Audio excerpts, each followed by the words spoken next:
Welcome to Across the Pitch. Let's get into it. Let's talk about that absolute scenes at Old Trafford where Bruno Fernandes just reminded everyone why he wears that captain's armband. Coming into this one, you're thinking, okay, United need these 3 points desperately. Rangers coming off that draw against Tottenham. This could be interesting, right? And my word, wasn't it just? First half kicks off, and honestly, United looked nervous. Those first 15 minutes? Oh my days. Two unforced errors that could have cost them dearly. Rangers getting those early chances, and you're sitting there thinking, hang on, is this going to be another one of those nights? But then something clicked.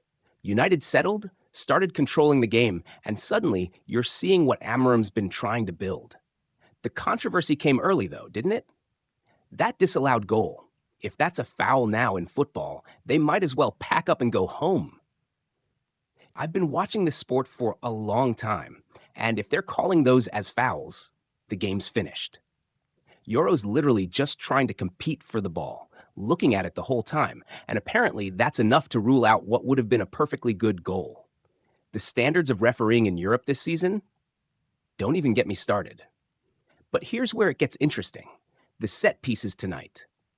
Listen, I don't care if they've stolen Arsenal's corner routines. Every club in world football has been stealing Sir Alex's rotation techniques for the last 30 years.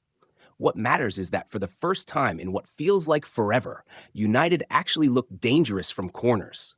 They nearly scored directly from one, and that Butler-owned goal? That's what happens when you put quality deliveries into dangerous areas. The thing is, though, this could have been over by halftime. Ahmad should have scored. Garnacho had that great shot that got blocked. He couldn't do much more about that one. But this is the story of United's season, isn't it? Creating chances, looking dangerous, but just lacking that clinical edge in front of goal. When you've got the likes of Xerxes dropping deep, linking play, Ahmad and Garnacho causing chaos out wide, you've got to be putting these chances away. But let's talk about that midfield setup. Because this is where Amorim might have stumbled onto something special. For the first time in his United career, we saw Bruno operating in a deeper role alongside Collier, with Eriksen in that number 10 position. And you know what? It worked brilliantly. The control, the passing patterns, the way they're able to dominate that middle third, this is what they've been missing. Eriksen especially, finally playing in his natural position, showed exactly why he was such a crucial signing. That press he put on their midfielder? Who knew the old man had that in him? Speaking of chances, though, let's talk about what in the world was happening with United's finishing tonight. Garnacho should be scoring that chance when he went through. Why go for the right foot instead of the left? Maguire missing from point-blank range. Ugarte should have buried his opportunity. And then you've got that incredible save from Butland denying what looked like a certain goal. On another night, United could have been 3 or 4 up before Rangers even got a sniff. The scary thing is, this isn't even a one-off, is it? 9 goals conceded in the Europa League so far, and tonight they saw exactly why. You cannot keep missing chances like this and expect to go deep in European competition. When you're up against the likes of Lyon or even Athletic Club, they'll punish you. They won't be as forgiving as Rangers were tonight. But let's give some credit where it's due here. That Lenny performance? My word. The lad's been getting stick lately, but tonight he showed exactly why United brought him in.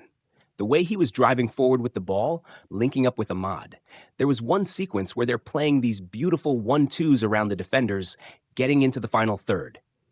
This is what Amorim needs from his center backs. When your midfield isn't naturally creative, you need those defenders stepping up, breaking lines, making things happen. And what about Tobias Collier in the middle? Yeah, he made that early mistake that could have cost them. But after that, 96% pass completion rate on his European debut. That's not normal. That's not what you expect from a young player stepping into a cauldron like Old Trafford on a European night. The composure, the positioning, the way he kept things ticking over, exactly what United have been missing. The transformation under Amorim is fascinating, though. Remember where United were a few months ago? Players looking lost, no clear patterns of play, just vibes, and inshallah. Now you're seeing actual structure. The way the wingbacks push high, the midfield rotation, the pressing patterns, it's all there. Yeah, it's not perfect yet. And yeah, they're still making mistakes. But for the first time in ages, you can actually see what they're trying to do.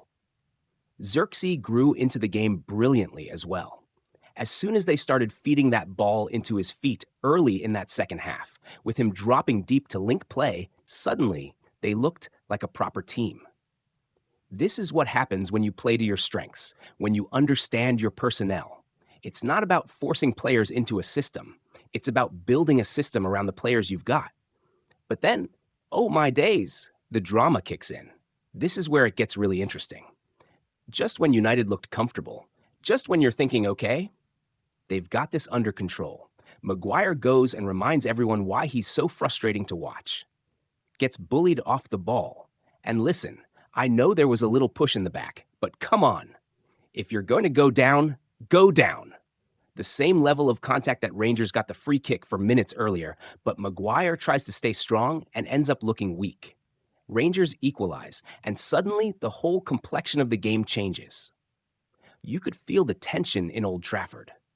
The ghosts of those cup exits, those late collapses starting to creep back in. This is where you learn about character, though, isn't it? This is where you find out what your team's really made of and who steps up. Who else but Bruno Fernandes? The ball from Martinez, sensational. The technique on that strike from Bruno, even better. That's what captains do. That's what leaders do.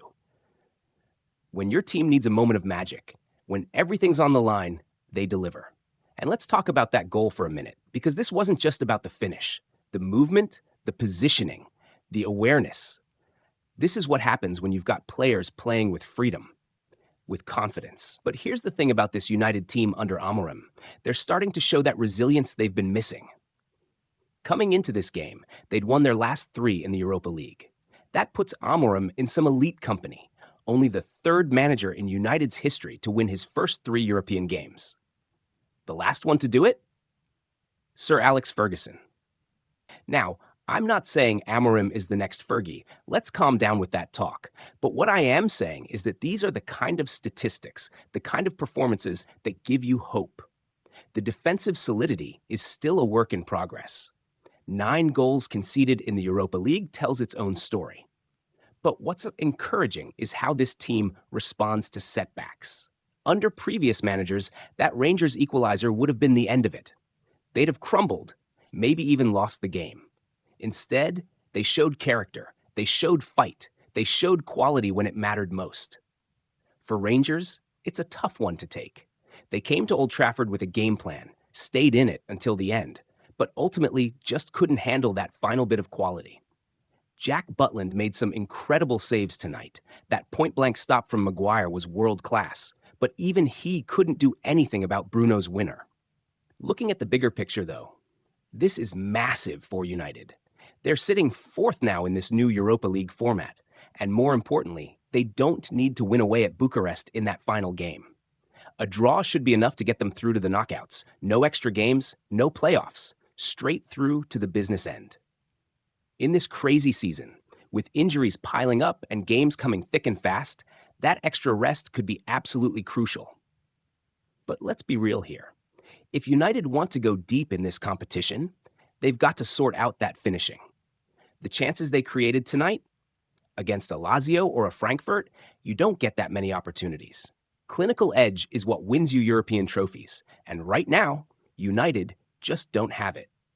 When you've got Galatasaray banging in goals for fun, Lazio keeping clean sheets for breakfast, you can't afford to be this wasteful.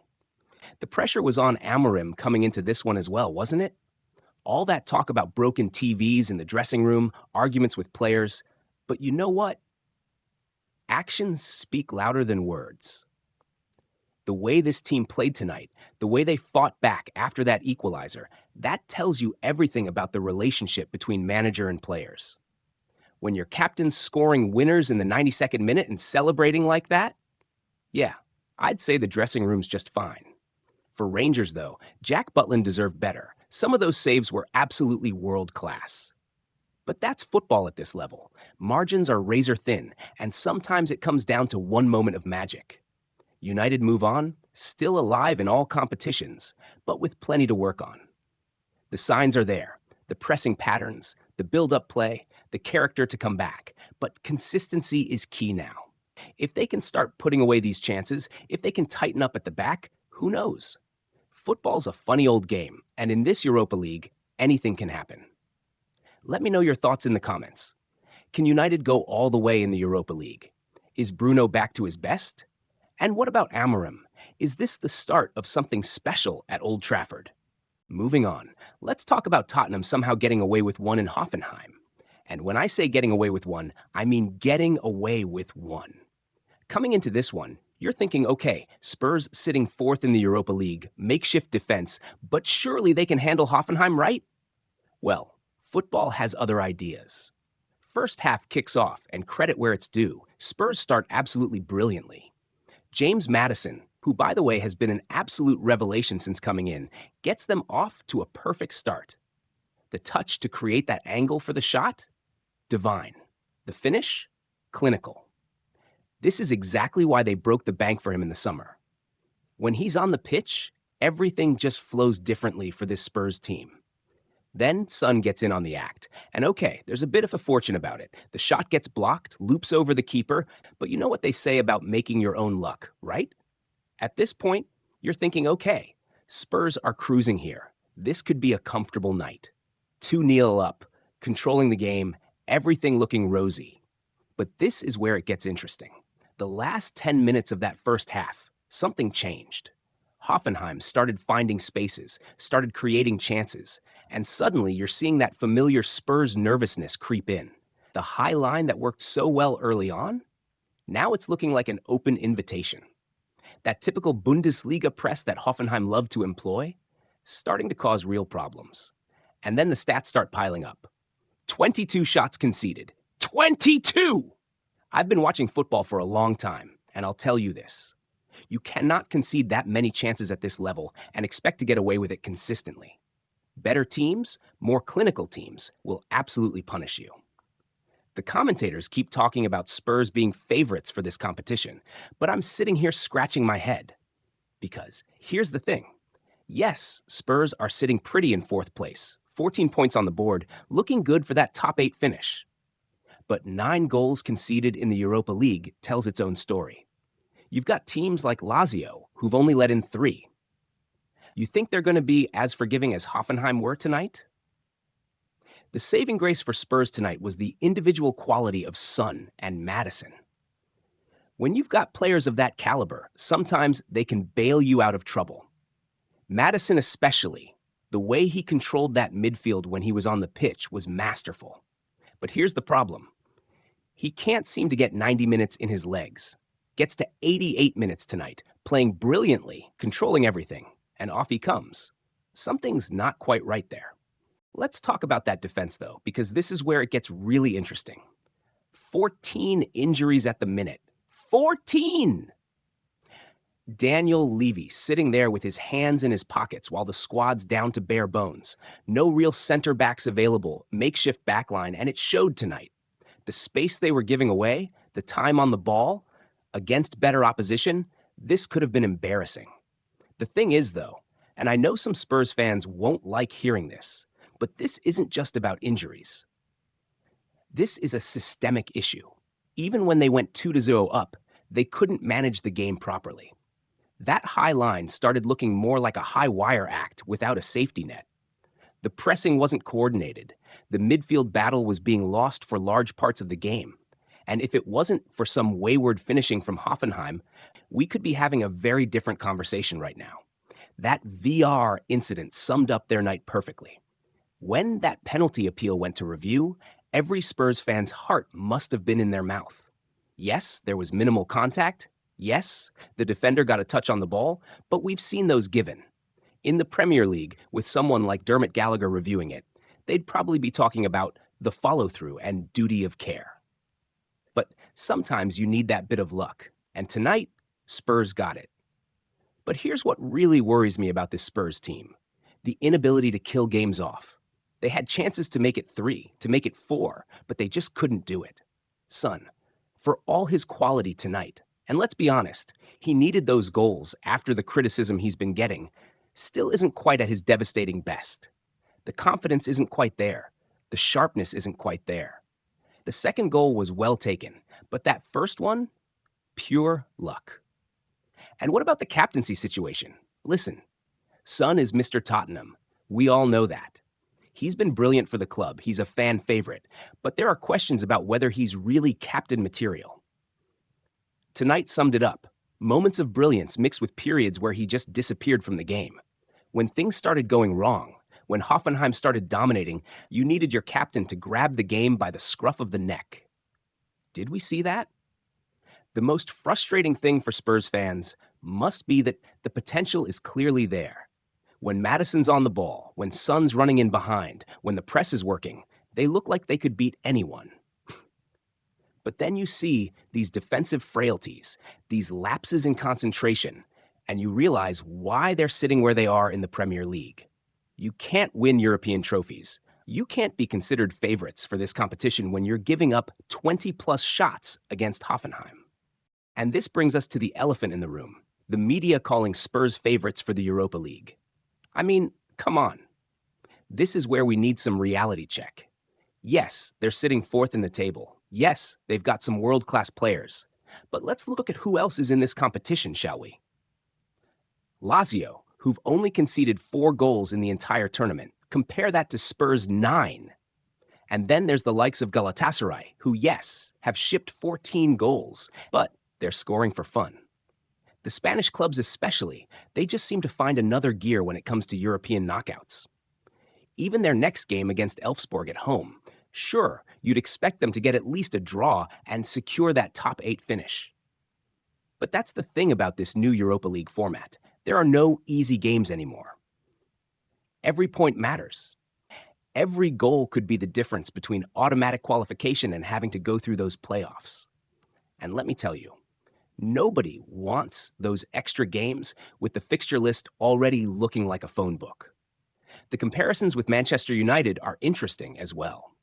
Both sitting mid-table in the Premier League, both leaking goals in Europe, both relying on individual brilliance to get them out of trouble. And you know what? Neither should be considered favorites for this competition. When you've got teams that can keep clean sheets, teams that can control games, teams with that European quality, that's what wins you trophies. But here's where it gets interesting for Spurs. If they can get some of these injured players back, if they can tighten up at the back, they do have the firepower to hurt anyone. Madison, when he's fit and firing, is one of the best creative midfielders in Europe. Son, even in this supposedly poor run of form, is still popping up with crucial goals. And that's without mentioning the quality they've got waiting to come back from injury. The problem is, though, and this is something that's haunted Spurs for years, it's the mentality.